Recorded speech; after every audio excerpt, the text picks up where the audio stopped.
So what is your doubt in collision?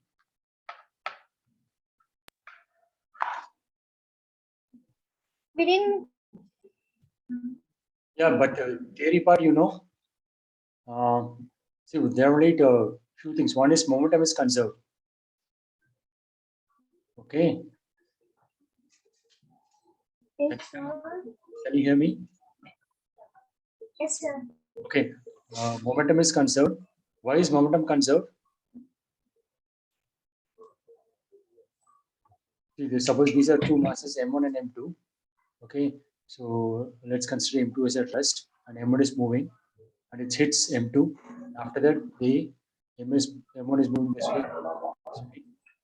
So initially, okay, the system has got only two masses, M1 and M2. Okay, so here we say the momentum of the system, which is system of M1 and M2, is conserved. Why is it conserved?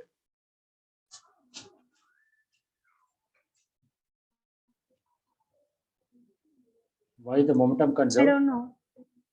Momentum will be conserved as long as there is no external force. In Newton's second law of motion, force is rate of change of momentum, right? Yes, sir. F is dp by dt. Yes, Okay. sir. So F is 0 means P is constant. Okay. Yes, sir. So here my system is system of M1 and M2. So if you take M1 and M2 as a system, there are no other external forces. Like I am not assuming gravity is there. All those things are neglected. Okay. So under that assumption, there is no external force acting on the system. But when the time of colliding, there will be interaction force between M1 and M2. But that is an internal force. It's between M1 and M2. It's part of the system.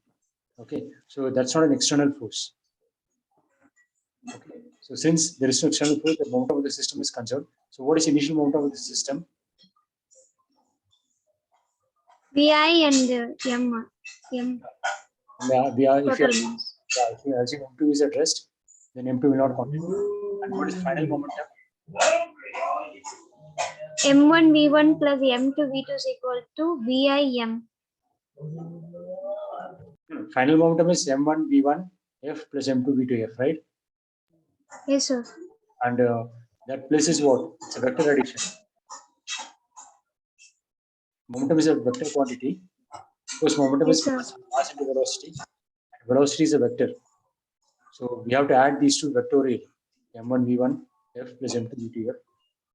One way of doing it is we can split into components along x-axis v1 fx and v1 fy, and we can conserve the momentum along x and y separately. So initial momentum along x-axis is m1 v1 I, assuming that m1 is moving, v1 I is along the x-axis. Okay, so that should be equal to m1 v1 fx plus m2 v2 f x. Okay, so initial momentum in the y direction is what? Initial momentum 0. So then m1 v1 f should be equal to m2 v2 f y. Okay. So that gives one equation, or rather two equations, because it's a vector quantity. So two components, I'll get two equations. Another equation is we can get by conserving energy, assuming that there is no loss of energy. Okay, like when this comes and hits thing, in reality there will be some heat generated. Suppose that heat generated is very, very small, we can neglect it. So in that, what is initial energy of the system? Half MV1 square, VI square, M1. Square. And final energy is half m v1 f square plus half m2 v2 f square. Here we don't have to take components. Because why? Because kinetic energy is a scalar quantity. Yeah. So it will give only one equation. Yeah? Three equations now. Sorry, three equations. Momentum equation will give two of them. And then energy equation is 3. And how many unknowns are there? This is initial condition that should be given. Okay, so we have what v1f x component and y component, and v2f x component and y component. So we have 4 unknowns, and then we have got 3 equations. So one more equation will come. We define a quantity called coefficient of restitution. Okay, how is it defined? I don't know, sir. Okay, that's final relative velocity minus initial relative velocity. These things you would have studied in school exam also, right? No, I forgot it. Last year, my coaching is studied. It's part of school exam also, right?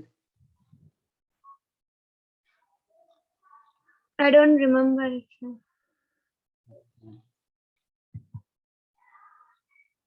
How come? Okay, it is defined as they were not introduced yet.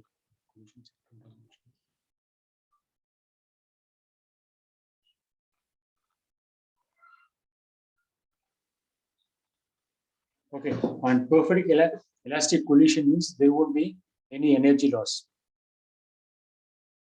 Okay, but in case of inelastic collision, there will be some energy loss. Why would there be energy loss, sir? The simple thing is it will get heated up, right?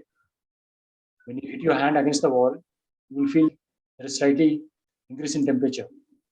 So one of the easiest way of dissipating energy is generating heat. Okay. So, Yeah. just a minute.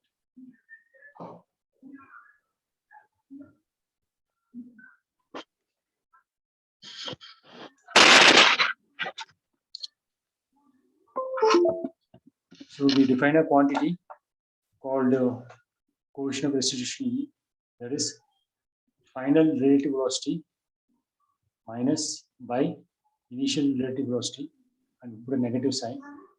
So what is initial relative velocity? It's velocity of 2 with respect to 1. Okay, V itself represents final, so we don't have to put that F. F means after collision, but I used a symbol B. So I don't have to put F. So, what if I took it as a V1 minus V2? Yeah, you can do that, but you have to do same for both. So with here it's with respect to 1. You can also do it with respect to 2. That doesn't matter because it's Okay. so finally it's Okay. okay. So right. So this thing, if it is perfectly elastic collision means E will be 1.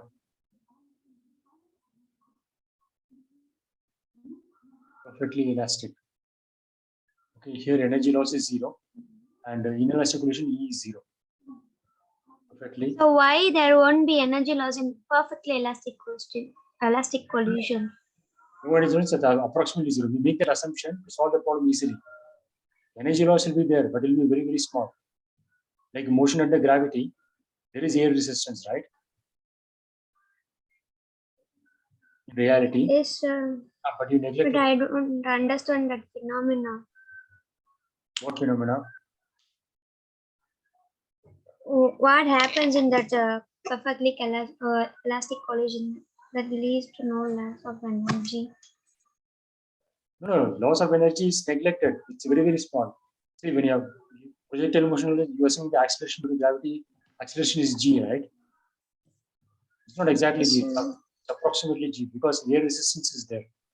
But air resistance is very, very small, so it can be neglected. So in that condition, the acceleration, the vertical direction is g. Only here, That's, 7 cases. that's what I'm asking, sir. Why here it is comparatively zero, but why there is large amount of energy loss in perfectly inelastic collision? What is the difference? So that they will give in the question itself, whether it's elastic or not. Okay. We can always design. That is concept, no, sir. Yeah. Concept is you can also have inelastic. That's why I can say inelastic also. And partially elastic means it will be somewhere between 0 and 1. So between 0 and 1, it's partially elastic. So here there will be some energy loss. Here also there is energy loss. Okay, here energy loss is 0 in perfectly elastic condition. So this will give one relation. Momentum conservation will give 2 equations. Energy will give 1 equation, and this coefficient of restitution will be 1. So we have 4 equations and 4 unknowns. The final was to be 1. of and then V2 and the components, etc. So 4 equations and 4 unknowns, so we can solve them. So concept is not difficult, and problems will also not be difficult.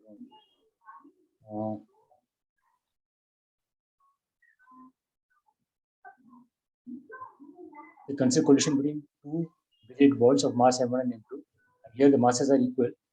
The first ball is ball Q, while the second ball is called target. Okay. Whoever wants to sink the target in the corner proper, which is an angle 37 degrees.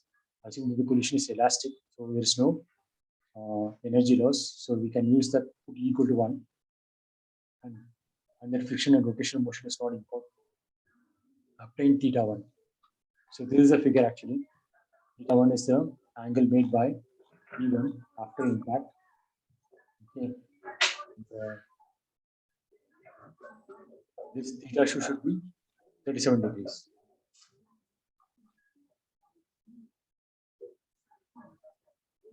So long-term conservation, since mass is same for both M1 and M2, it's actually M1 U1 equal to M1 U1 plus M2 V2. The will cancel, and this second equation that's put into components. And the energy equation again half M will cancel throughout. So V square and this V square should be same.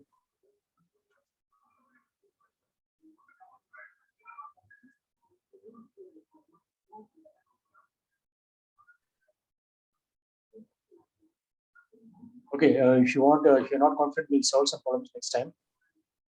Okay. Okay, fine, sir. But it's not difficult, so I left it.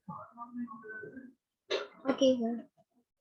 Okay. Tomorrow we'll see, sir, about the kinetic energy in both collision and oblique collisions, those stuffs. The one which is said the 2D collision is oblique collision. Ah, yes, sir. Whereas head-on collision is 1D problem. Oblique collision is 2D problem.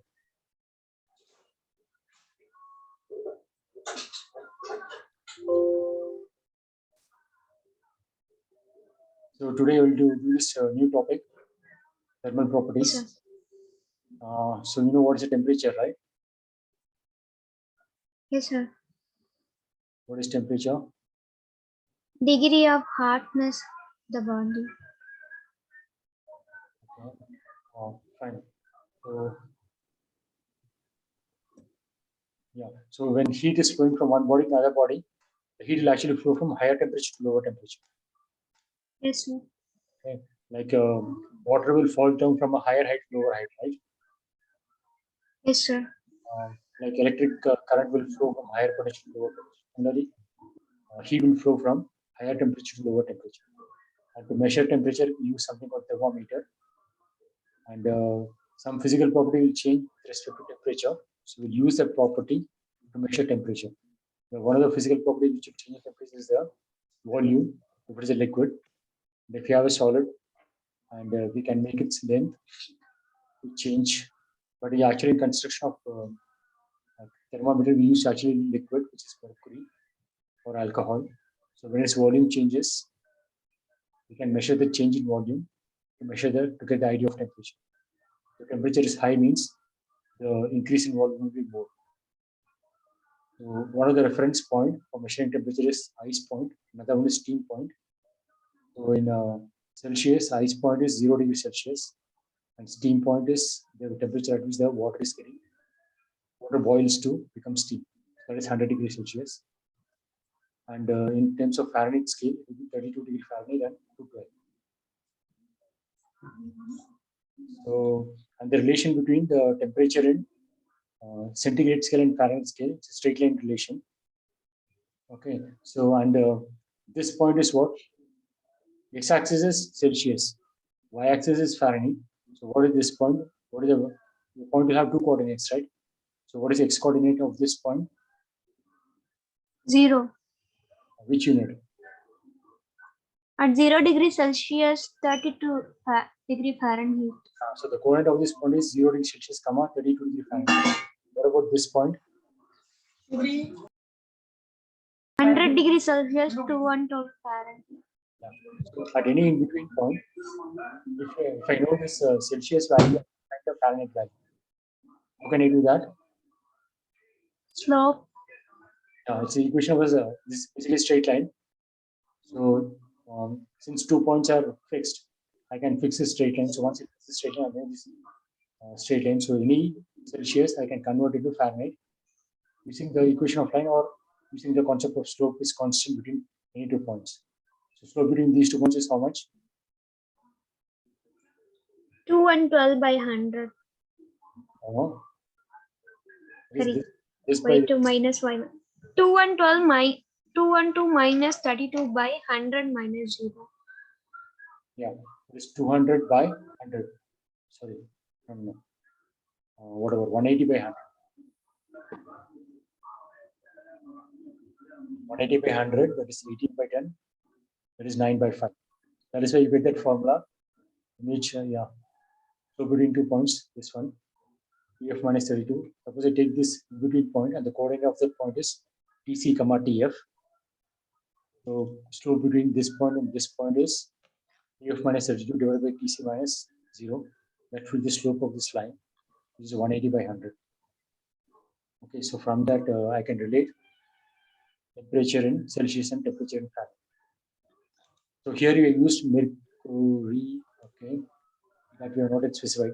Okay, one way of constructing thermometer is using this mercury or alcohol. Another way of creating thermometer is using gas. Okay, so basically we need a property which is going to change temperature. So according to Boyle's law, PV equal to constant. Okay, and Charles' law will say V by T is constant when pressure is constant. Here PV is constant when what is constant? According to Boyle's law, Temperature. according to Boyle's law, PV is constant. Another condition, temperature is constant. Here V by T is constant if pressure is constant. Okay. Basically, this is a relation PV by T equal to constant. Mu into R, where V is number of moles and R is gas constant. So when we keep one of them fixed with the pressure or temperature, we get if volume is fixed, then pressure is directly temperature. So by measuring the change in temperature, I can get the idea of by measuring the change in pressure, I can get an idea of temperature. So pressure versus temperature. So if you know the pressure, I can know the temperature.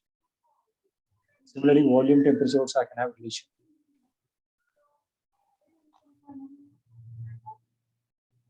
So what are the thing? One of the property of gas is all gases at 0 degree Kelvin will have zero pressure.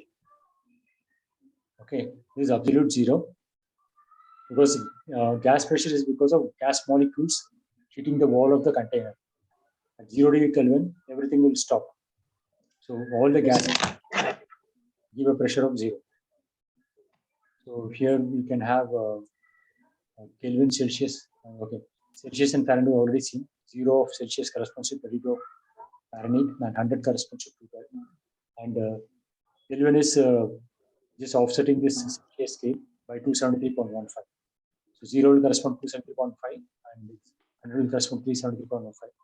The motivation for doing this is if I go this way, when I hit 0, it's called absolute 0. Using absolute 0 as 0, the corresponding 0 degree Celsius will correspond to 273.15 Kelvin. So these three are the popular scales.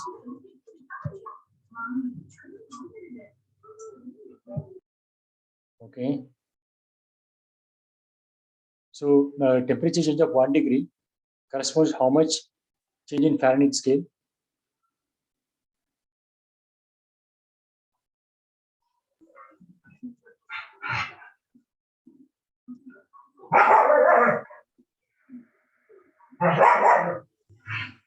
We'll come to this later. You're getting the idea, right? Temperature is changing. Because I don't understand the question. No, see, here we have this relation between temperature and Celsius and Fahrenheit. Okay. Yes, Supposing sir. temperature from whatever say 30 to 31, how much will Fahrenheit change? Okay, fine. Okay, I will do it. Show me the question, sir. Question is actually theoretical question. Okay, some calculations required. It's a conceptual question, not an exam question. Temperature is changing by 1 degree Celsius. So how much will Fahrenheit scale? How much will be the change in Fahrenheit scale?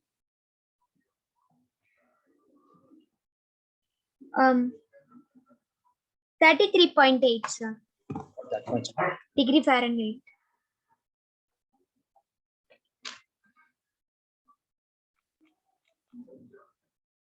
33.8 degree Fahrenheit. What is the relation between this thing? Temperature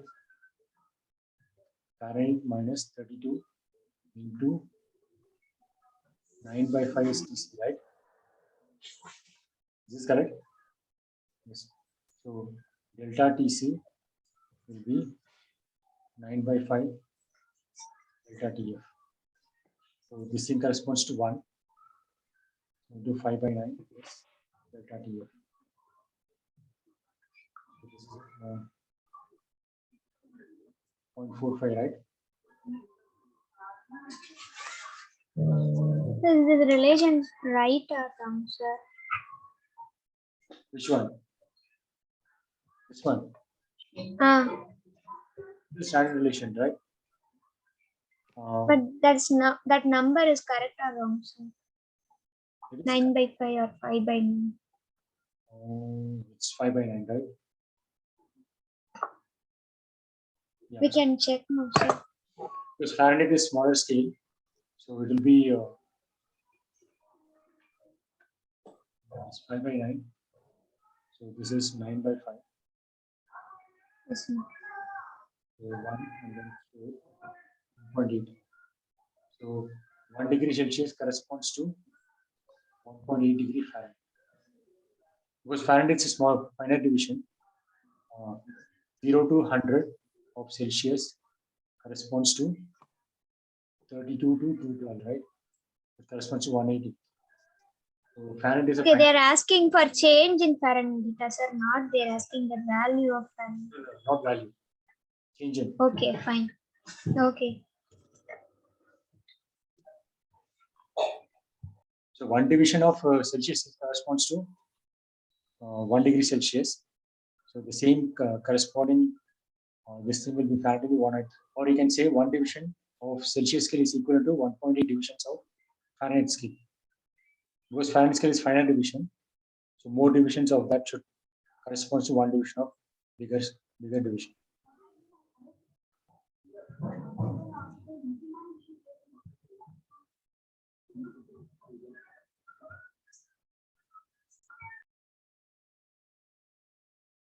And expansion due to heating. So if you take a 1D body, like a rod or a wire, if I heat it, then okay. And what is example of a 2D body? Disc. Yeah, flat, something where the thickness is very small. We have only 2 dimensions. One is length and one is breadth. So when I heat this body, its area will increase. Okay. Now suppose if we take a bulk body, it will be 3D body. So when I heat it, its volume will expand. So this is a rod. So length will change here, area will change, and here the whole volume will change. Okay. And the change in volume is proportional to the length. Okay. So you have an understanding of that. Your voice is breaking. Okay. Maybe my network is poor, I think. Suppose I take a rod like this of length L, okay, and I heat it. So change in length will be delta L, right? So it is proportional to what? Yes. Change in temperature. Yeah. Original length. Yeah, original length and also proportional to change in temperature. Anything else? So we can write delta L as L into delta T and the proportionally constant as some constant alpha, right? Otherwise, delta L proportional to the length.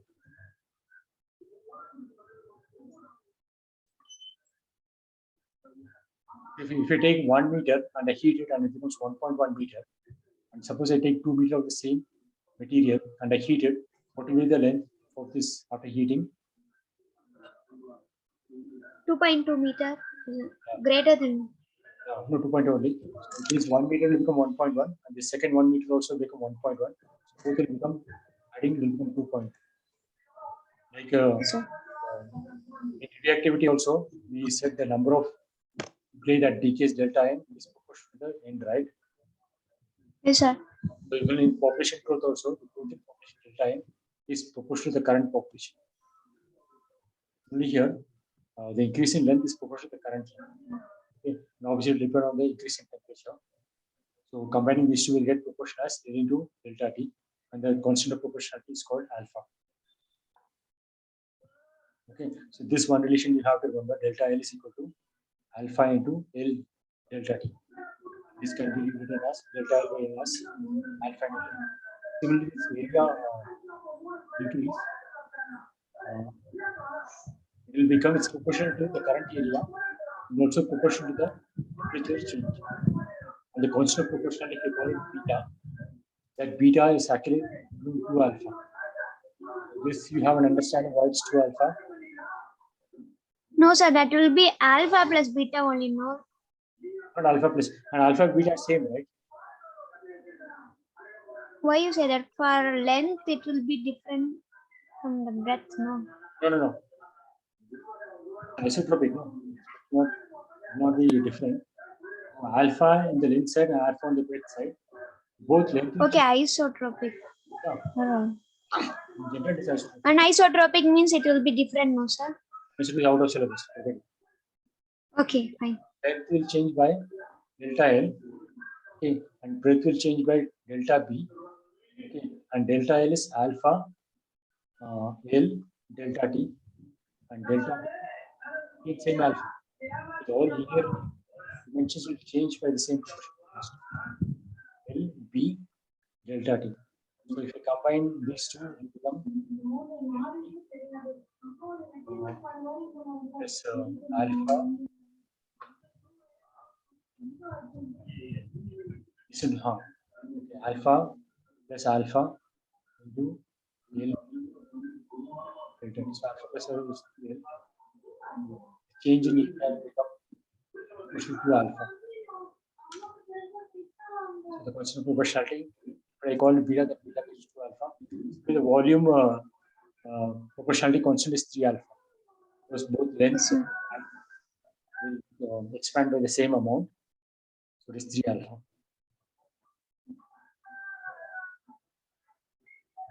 And delta L is this one. Beta is 2 alpha. And gamma is 3.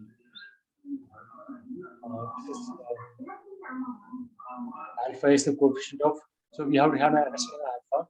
So alpha is the change in length for 1 meter. Suppose I put L equal to 1 meter, the change in temperature is 1 degree Celsius. Then whatever is change in length, that is alpha. Yes, sir. So if you take a 1 meter long rod and increase the temperature of 1 degree Celsius, whatever is change in length, that is alpha. Okay, so this aluminum, this alpha is 2.5. That means if you take a 1 meter rod. So should I remember those values? No, not necessarily. Just have an understanding. So aluminum is expanding by 2.5. Okay, alpha is the fractional change in or unit temperature rise. For this thing, it's changing 0.5 times. Right, So when you move back, your voice gets lower, sir. Okay. So aluminum is expanding more compared to brass, other things. Okay. This is just very important. Okay. This is volume expansion, volume expansion of different things. So, right. So aluminum is 2.5, right? So it should be thrice of that. Yes, sir. It be 7.5. Here they have put 10 to minus 4. They have put separately. Okay, here we have made the assumption that coefficient of this proportionality constant is independent of, it's a constant, right? It's not going to change. Okay, so that is approximately 2 in this range. So in this range, this is alpha with respect to temperature. So the variation of alpha with respect to temperature is actually it should not change ideally. Okay. But this is the real thing. But the problems which are solving, the assumption is it's going to be a constant. Yes, sir.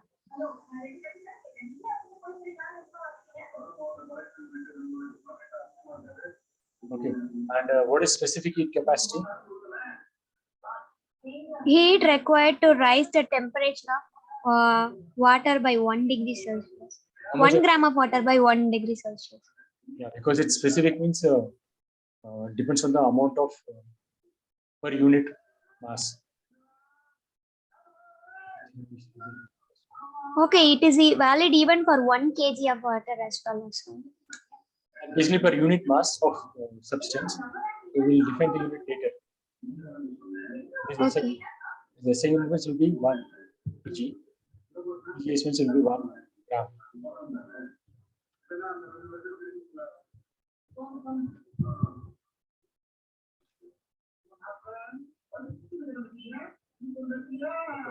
I'll go to problem and come back to theory. Okay, so try this question. At what temperature does the Celsius and Fahrenheit scale?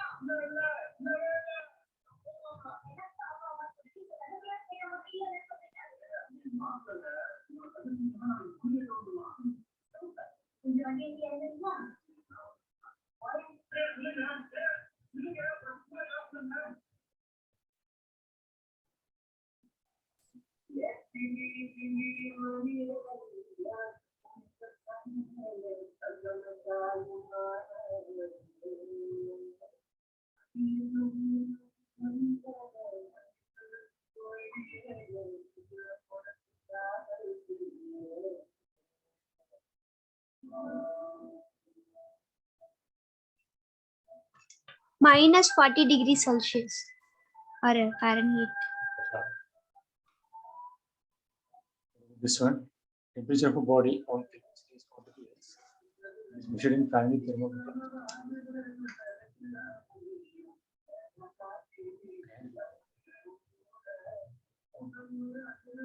Here the equality is in Kelvin scale and Fahrenheit scale.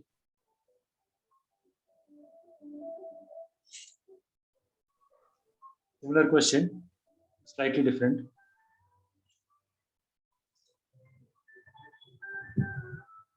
So x Kelvin is equivalent to x minus 73.15 is there. Which is Celsius. So we have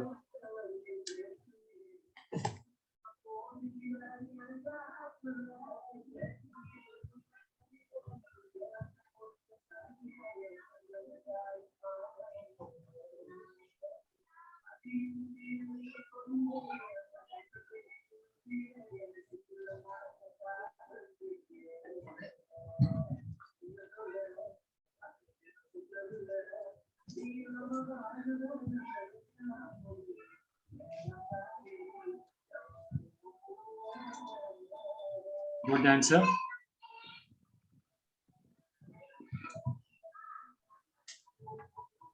No, sir. I don't know how to do this. First thing is you have to, the temperature is x Kelvin, right?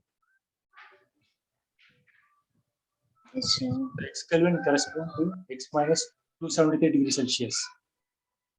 X plus, no, sir. No. Sorry, x plus, no? Yeah. No. Celsius will be less, no? 273 degrees. No. 273 degrees. X is in Kelvin. Minus 273 only. X is in Kelvin. Okay, we have to convert it to. Okay. Celsius will be x minus 273. Okay. Okay. So this will correspond to x in Fahrenheit. This is equivalent to x in Fahrenheit. So we have this relation between Celsius and Fahrenheit.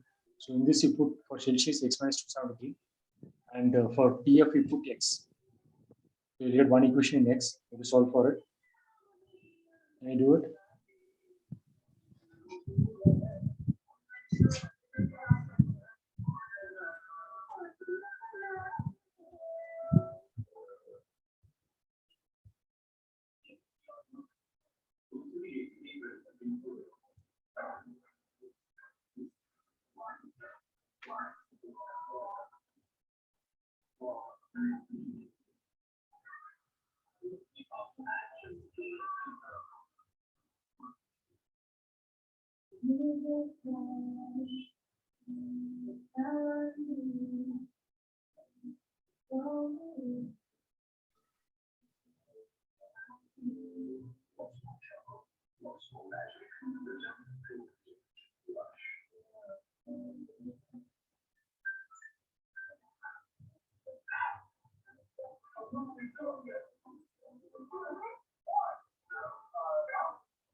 $574.25.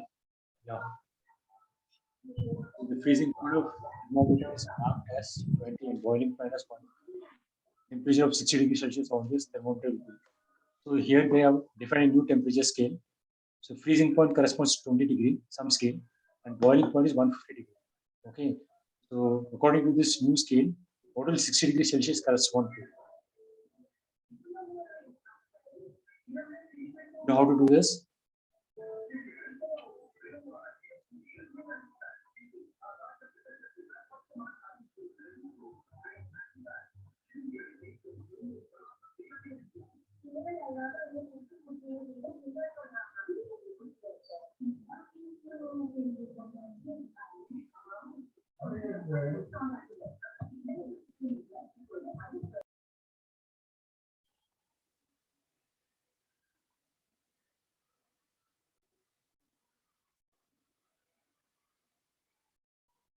You understood the question? No, sir. See, there is a new temperature scale that according to the temperature scale, the freezing point corresponds to 20 degrees. Okay. And boiling point is 150 degrees. Freezing point means that is ice temperature, that is 0 degrees Celsius, corresponds to 20 degrees. And boiling point is 100 degrees Celsius, that corresponds to 150. So what will 60 degrees Celsius correspond to in this new temperature scale? Okay. Try this one.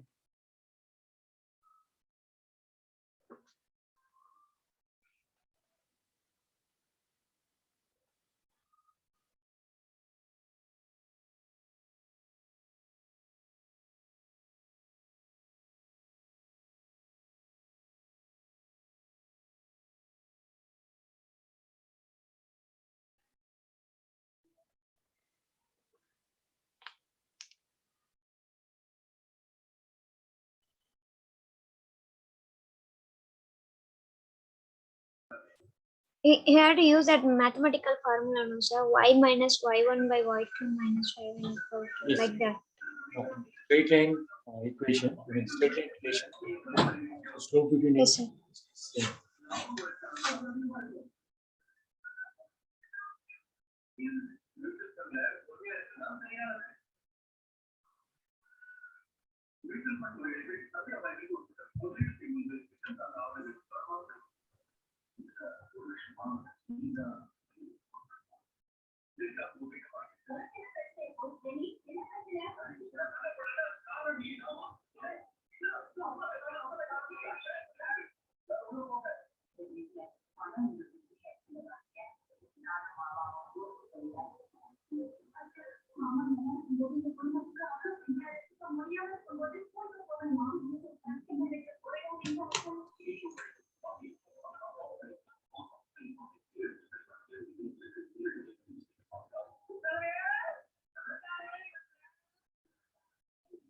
Got it?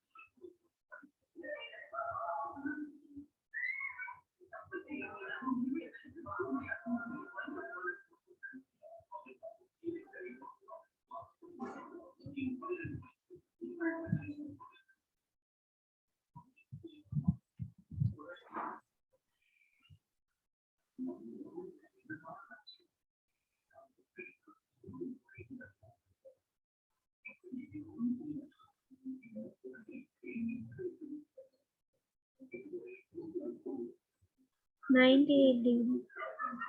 Yeah. So basically, But how did you plot that diagram, sir? this Don't is get it. temperature in Celsius, and this is a new scale. Okay, so 1 point is 20 degrees, right? So 0, 20, because 0 degree is corresponding to freezing point. And the new temperature scale is 20. So 0, 20 is a 1 point. Yes, sir. Actually, 0, 20 should be here. It doesn't change the problem. Okay, and another point is 100, 150. 100 degrees Celsius and 150 in the new scale. And we have to find corresponding new scale for 60. So 60, something I have to find. So the slope between these 2 points is 130 by 100, right? And the untrue slope between these 2 points.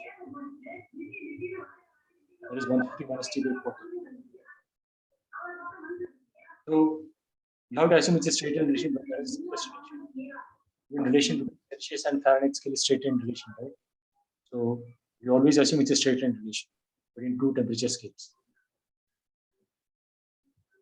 Okay, that is an easy way to design a temperature thermometer. So it's always a straight line relation between two scales. Is it clear? Yes, sir. Okay, so basically 2 points will be given, and the third point, one of the coordinates will be given, so you have to find other coordinate. Okay, this one or scale of temperature, which is linear, or W scale, using and boiling points are this one. What will be needed? Exactly same question.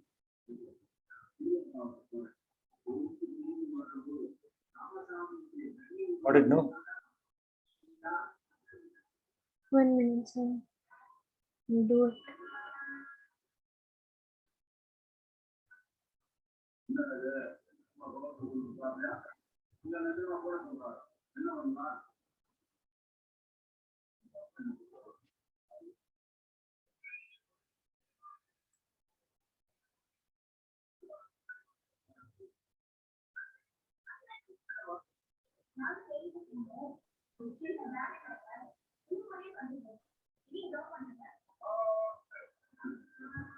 One seven, sir. Yeah. So basically, here you have to find the x coordinate. Here you have to find the y coordinate, the new point. Yes, sir. Got it? Yes, sir. This one, different Fahrenheit thermometer are different. Boiling water.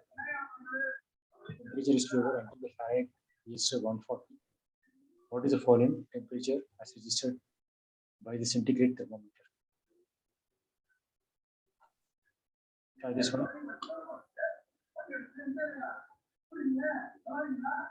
Centigrade thermometer will measure the temperature in Celsius only, no, sir? Yes.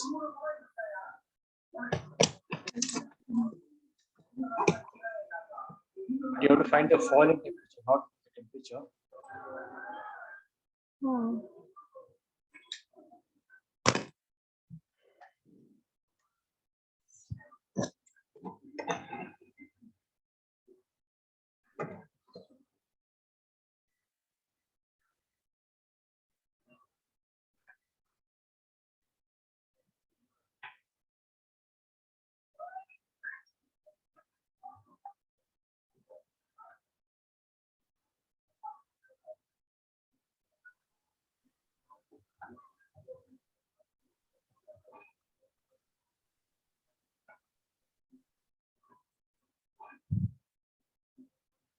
So first you can get this temperature, and then you can tell how much it is falling. Or you can straight away use this relation. Boiling water temperature in the Fahrenheit. That we have to remember that value 212, sir. Yeah, 212. Yeah, you have to remember that. Or you see, another thing is you can just remember this formula. Again, That I know, sir, but so in this, if you put 140, we'll get corresponding temperature in Celsius. So 100 minus this temperature in Celsius is the fall. okay. As much. But this also you should remember it. Not difficult. 32 and 212. Both will add up to 5.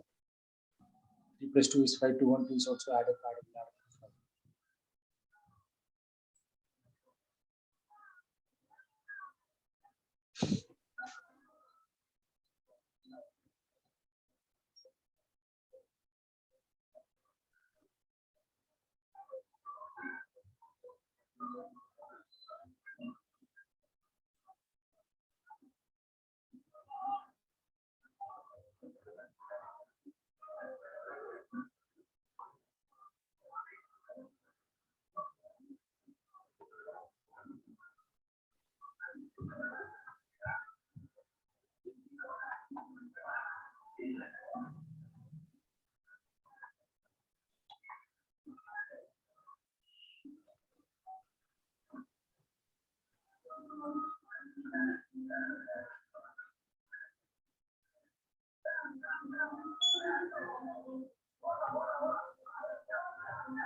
Got it?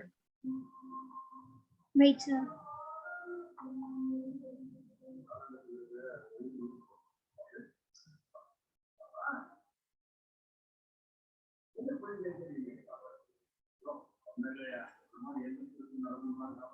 $94. No. No.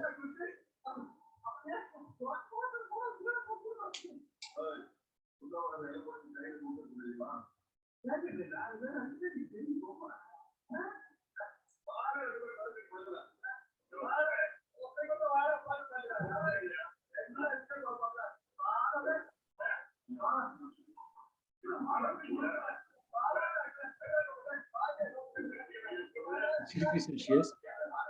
That corresponds to 140. The fall is 40. Please, sir, I forgot that 0. Okay. 60, it's not 6. Right. 40, sir. Yeah, because see, 32 and 212. So 140 is approximately midway, right? Close to middle. Yes, sir. So this 60 should also be close to 6 means it's close to ice point. 140 is not close to ice point.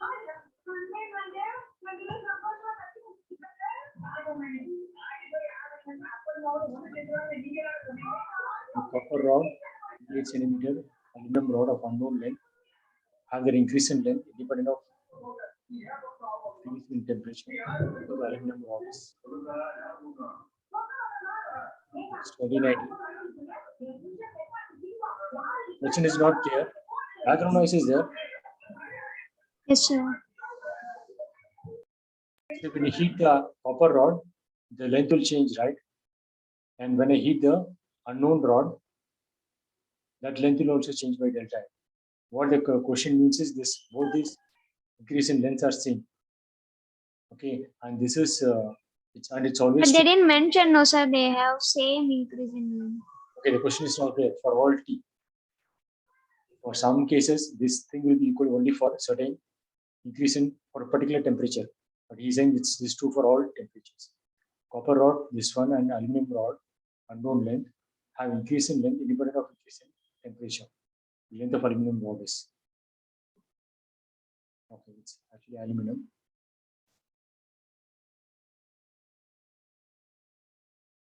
Okay, use this and get the answer, and then I'll explain.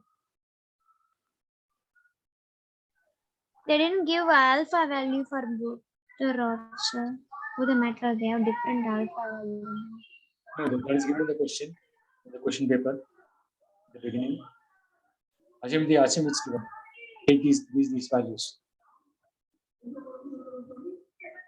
Okay.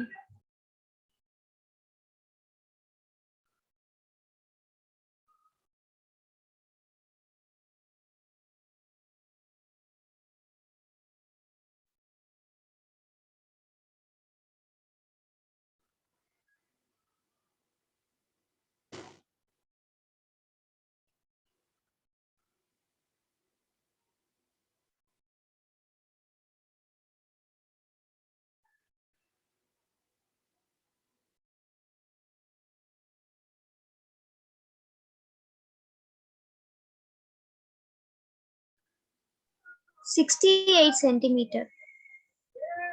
No. Calculation, 88.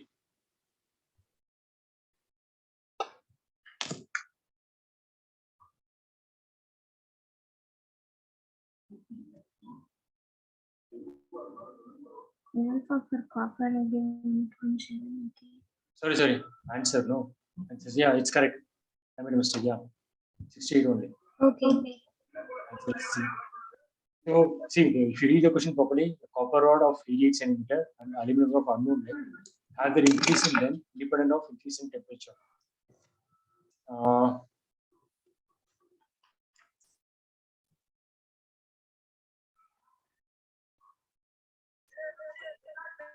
So basically, as the temperature, irrespective of the temperature, the amount of increase in both the lengths is same. Question is not clearly written. One thing is the delta L will change. See,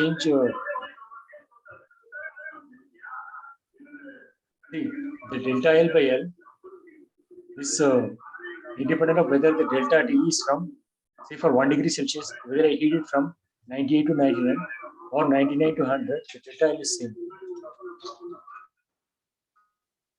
Is that correct? The change in delta L is same for if I heat the thing from 5 degrees to 6 degrees or from 95 degrees to 96 degrees. Both will increase the length, right? If you take the initial temperature as 5 and increase the temperature to 6, the length will change. Suppose I take the initial temperature to 95 and increase it to 96 degrees Celsius, then also the length will increase. But both the increase in lengths are same. Because what matters is delta T, not the exact value of T. Got it?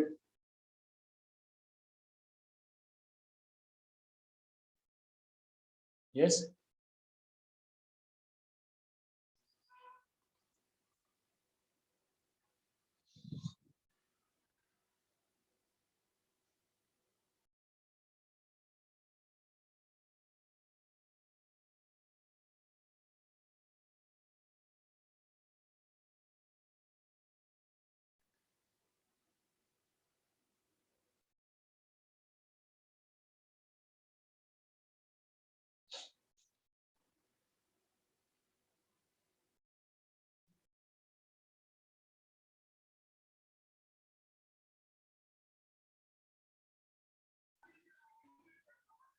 So this increase in length is independent of the actual temperature. It only depends on the amount of increase in temperature. Is that clear?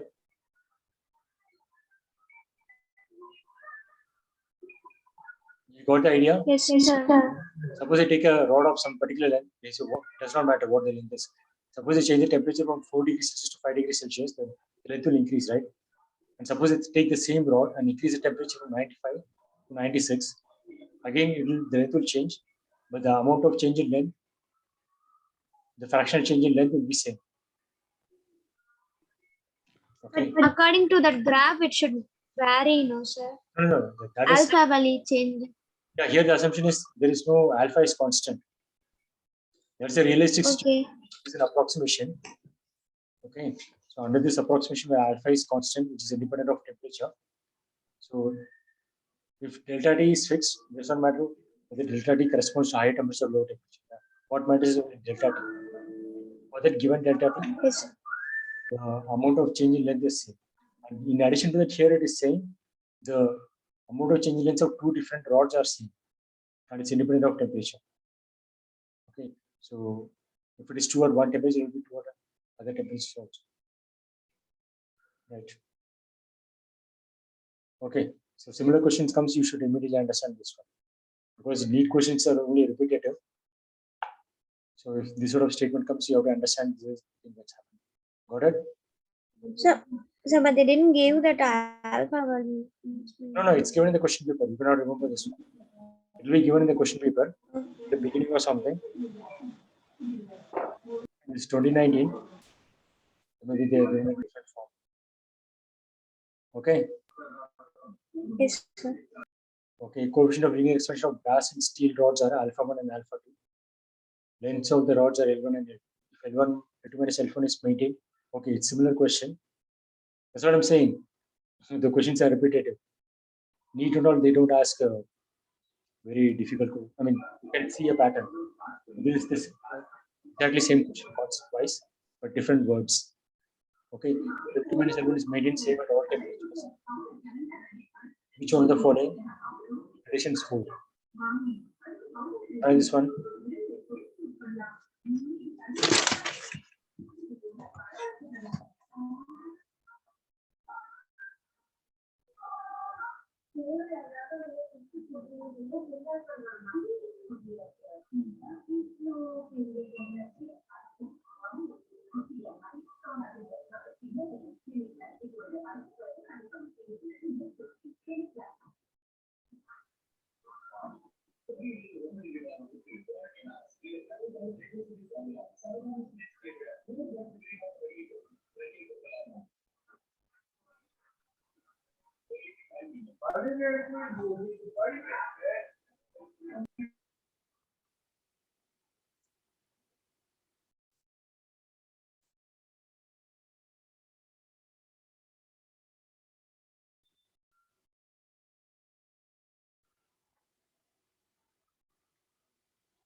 Got it?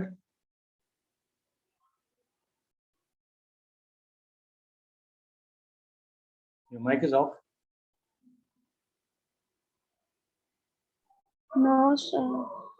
See, you can also write this relation as length at temperature T2 is length at temperature 1 plus 1 into alpha plus T2 minus T1. You can write this. How did you get that one, sir? This only delta L equal to, okay, delta L is L at T2 minus L at T1, right? Yes, sir. So L at T2 equal to, you can take L at T1 on the right side. Here you have L at T1. Yes, sir. From that you can rewrite the equation as this one. Okay. Equal to L into 1 plus alpha delta T. So length of this rod, any temperature, you can write as the initial length. Okay, suppose I take L1 as the initial length, any temperature will become L1 into 1 plus alpha 1 into delta dt, right?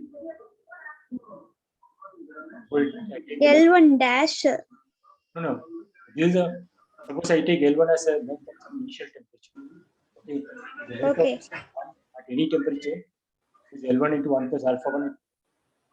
The length of the rod at any temperature is L2 into 1 plus alpha 2 into delta T. Same Sir, thing. I don't understand that question, sir. What does that line mean, sir? Second line. Length of If brass, L2 minus L1 is maintained the same. this is what length of brass, no, at any temperature, Yes, sir. and this is length of steel at any temperature. Yes, sir. Okay. So these two,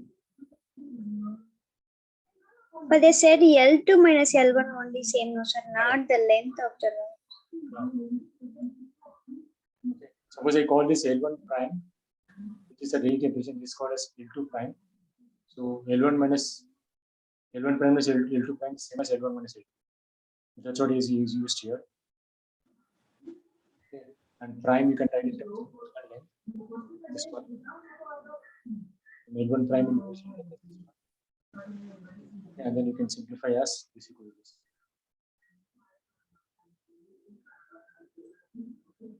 Okay. So you have to remember this form also. The real length is 1 Yes, plus sir. alpha. The delta t is the current length. Okay, this is same as this.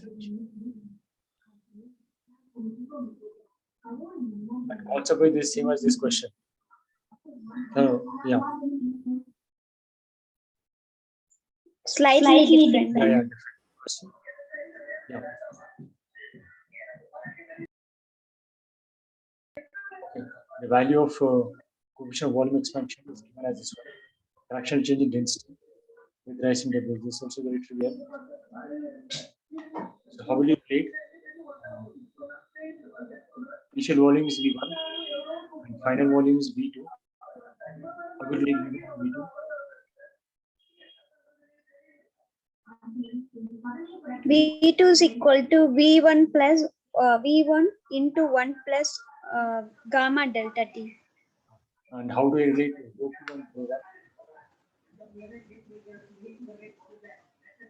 Rho means density, no sir.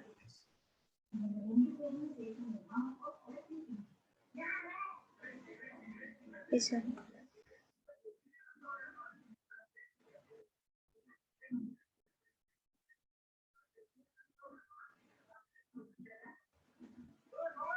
The fractional change in density is asking. We have to find rho 2 minus rho 1. So rho 1 equal to rho 2 into 1 plus gamma delta T. So rho 2 minus, we have rho 2.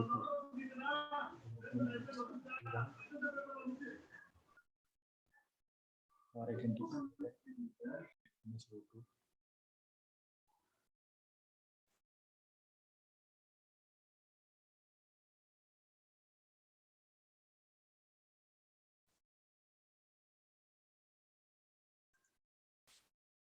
Rho 1 gamma delta T.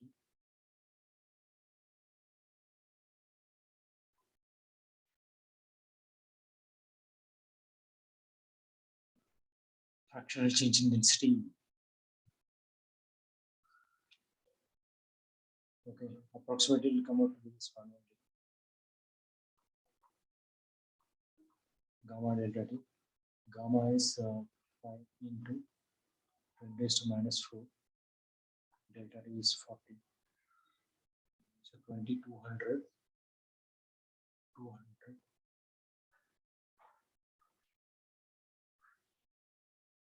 So it's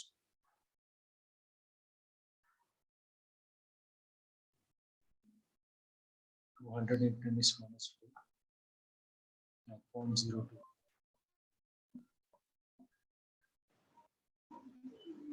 Got it? I don't understand that second expression. So See, the volume, mass is not going to change. volume is equal to mass by density only, no sir. Okay. From this, I will get rho 1 equal to rho 2 by, or rho 2 equal to rho 1 by this one. Bring rho 2 here, left side, and rho 1. What am I doing?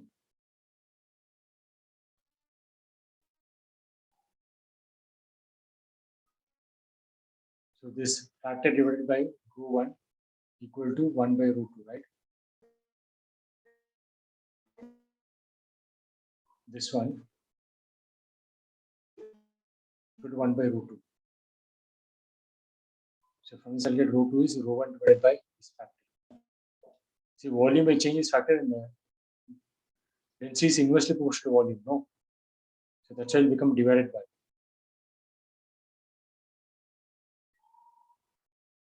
Actually, this thing is wrong.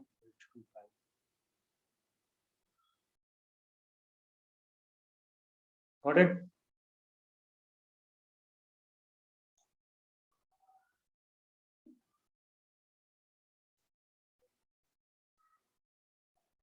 This thing is clear, no?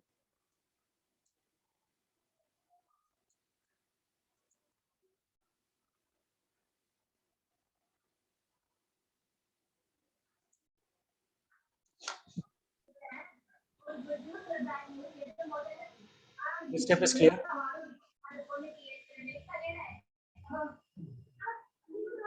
No, that is a No, V2 by rho 1 equal to 1 by rho 2. Okay. Oh God. see, V1, if you multiply with this factor, you get V2, right? And volume and density are inversely related. So rho 1, if I divide by this factor, I'll get rho 2. You just have to put V2 equal to m by rho 2. So we can do this now.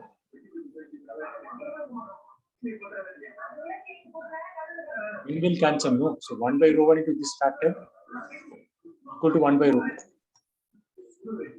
Yes, sir. So from this, I'll get this one. Okay, fine. Now to find rho 1 minus rho 2 by rho 2.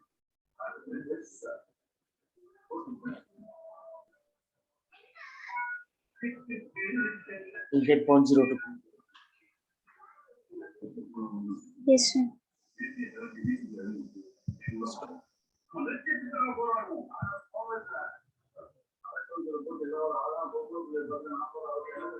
I think we solved this problem.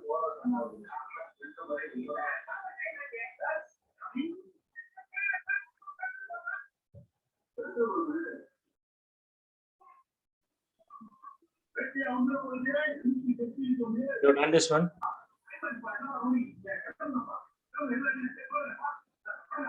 Yes, sir. Yes, sir.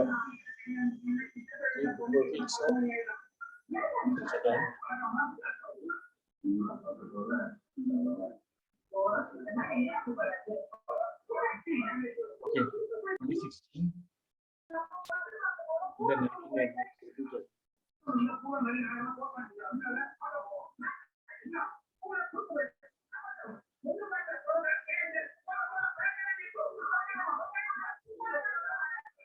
Big question. 2061. Okay, this is also done. Yes, sir.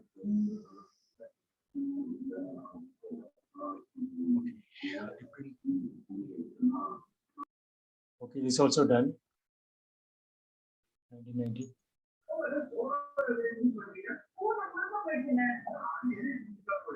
Next question. Yes, sir. You can spell it on steel wire. Clock shows correct time at 25 degrees Celsius. How much time will the clock lose or gain in one day when the temperature is increased to 35 degrees Celsius?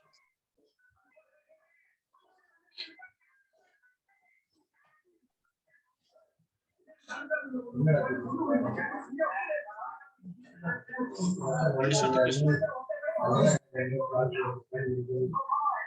Yes, sir.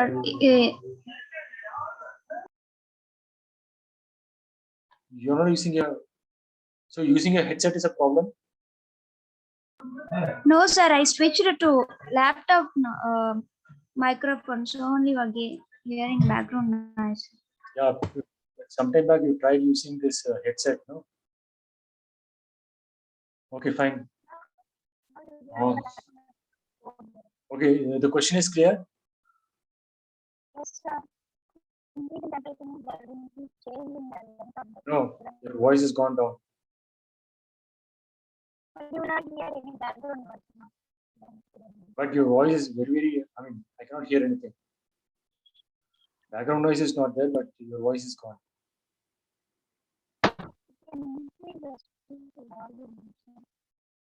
No, it's not working. No, the voice is, it's not just low, it's very bad quality.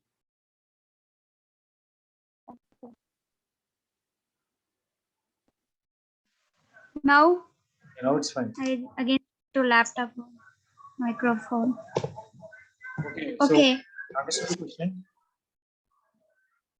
Yes, sir. There will be change in length, so that's gonna affect the time period of Yeah. the pendulum.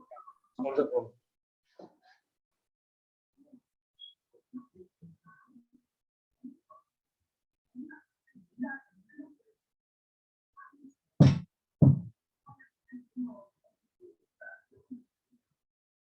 Time period is 2 pi in square root of L by G,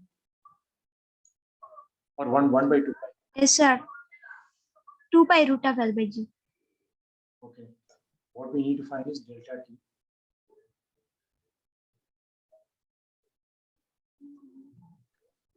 You have to find that length, change in length.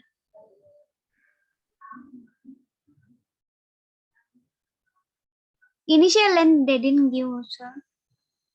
That doesn't matter.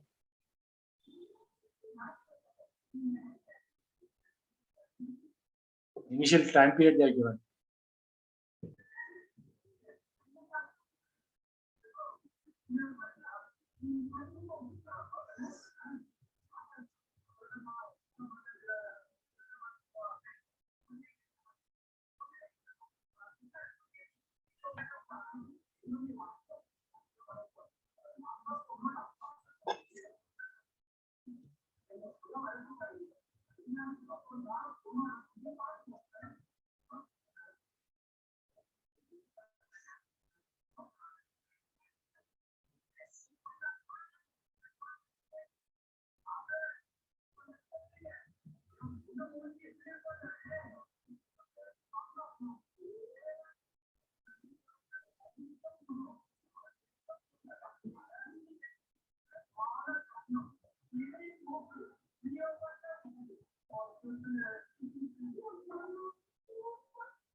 Got it?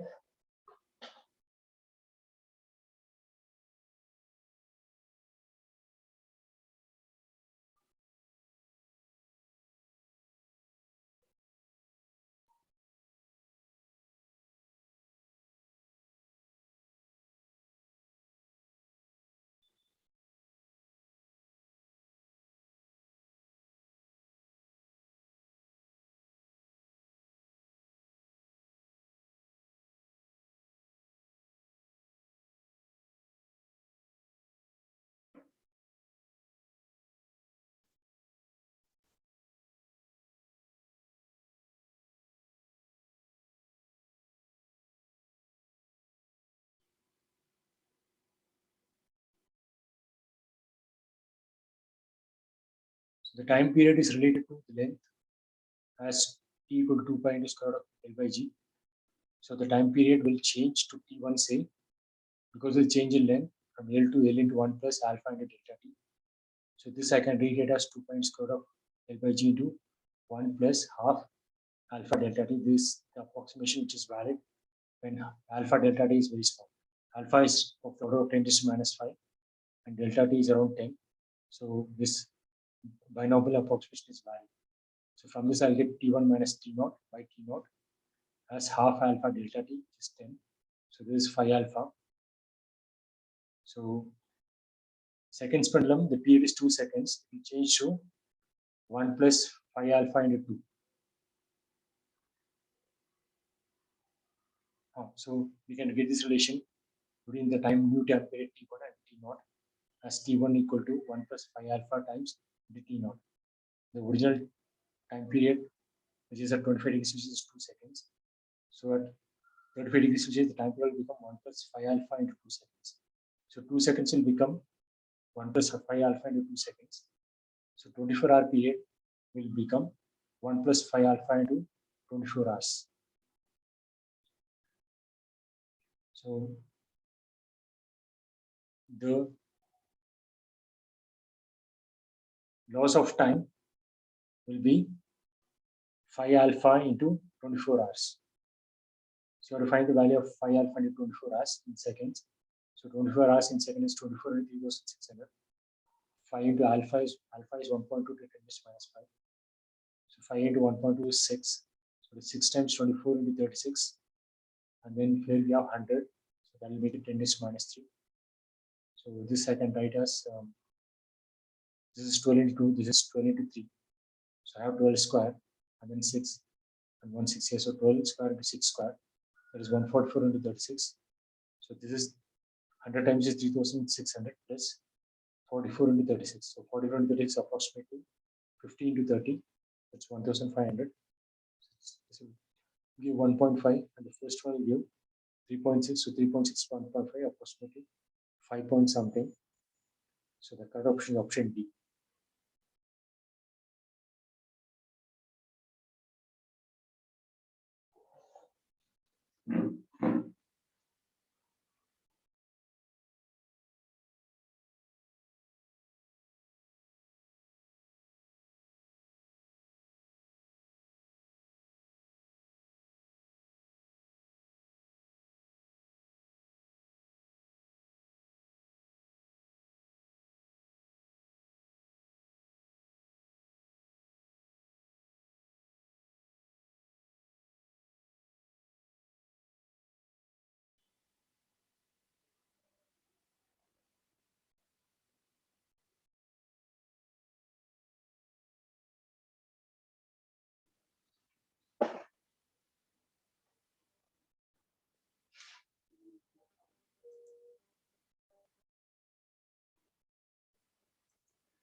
So you got the answer?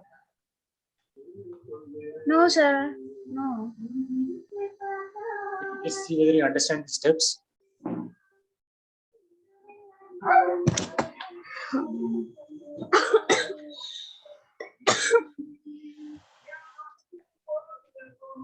Got it?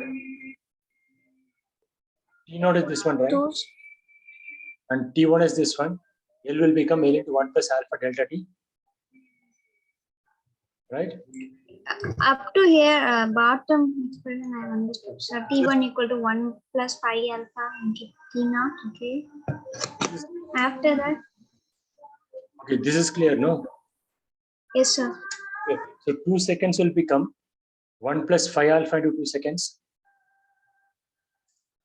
The time, 2 plus 10. the original time period is T naught. New time period is this factor into T naught. So the original time period is 2 seconds, but seconds pendulum. Okay, so 2 seconds will become 1 plus phi alpha into 2 seconds. Yes, sir. 24 hours is the time corresponding to a day. That will become 1 plus phi alpha into 24 hours. Why did you multiply with 24 hour? I don't get it. No. See, if 2 seconds becomes. Okay, in one day they have mentioned. Okay. No. Okay. 2 seconds is going to become 1 plus phi alpha into 2 seconds. This according to this new clock. Or the 24 hours will become Yes, sir. phi alpha into 24 hours. So the error is phi alpha into 24 in a day. Sir, 24 hours is becoming 1 plus phi alpha into 24 hours. okay. Okay, so the error is phi alpha into 24 hours. Yes, sir. And you have to convert it into seconds. So it will become 24 into 3600. Yes, sir. Okay, and phi into alpha is 1.2 minus phi. Alpha is given. Okay, phi into 1.2 is 6.